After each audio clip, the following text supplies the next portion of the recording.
C'est très difficile de maîtriser une S2000 à la perfection, mais cette voiture a un potentiel remarquable. D'après ce qu'a pu me dire Monsieur Todo, elle serait même plus rapide qu'une NSX dans les successions de virages. Alors avec un pilote comme Toshiya Yoshima gonflé à bloc par la soif de vaincre, il est absolument impensable qu'elle se fasse moucher par une 86. Tu en es vraiment sûr? Sur le papier, à partir du moment où on la maîtrise, il suffit d'utiliser normalement le potentiel de cette voiture pour prendre le meilleur sur une 86. Et normalement ne fait pas partie du vocabulaire de Yoshima, il devrait surclasser son adversaire.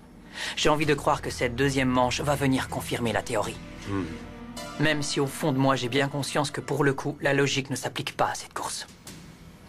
Ce sont deux pilotes hors du commun qui se disputent la victoire.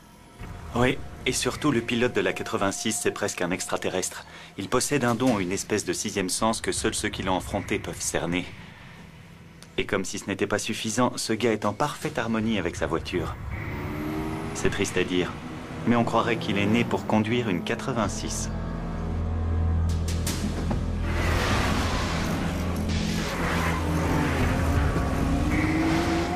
Malgré l'aspiration naturelle, son moteur F20 offre un excellent rapport de 125 chevaux au litre.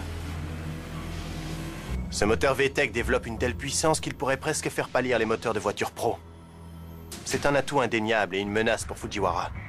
Mais c'est surtout en conduite que ce petit bijou de technologie est impressionnant. Le moteur placé derrière l'axe des roues avant contribue à une répartition optimale des masses entre les essieux.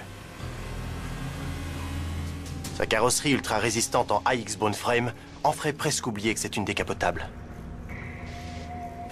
Autre caractéristique importante, la suspension indépendante à double fourchette aux 4 roues. Elle a un centre de gravité bas, un différentiel à glissement limité et elle a l'audace de ne pas utiliser les contrôles électroniques actuels, même si son potentiel a été boosté par le perfectionnement des techniques orthodoxes. Elle est loin d'être dépassée, même face à une voiture high-tech équipée d'un turbo ou de 4 roues motrices. Cette voiture a du chien, mais elle n'est réservée qu'à certains pilotes. Réservé? Tu veux dire que pour pouvoir utiliser ce roadster à sa juste valeur, il faut avoir un bon niveau?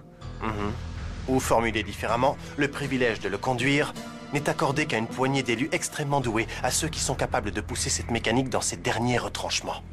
Et s'il y en a un qui de cela, c'est bien God Hand, Toshiya Yoshima.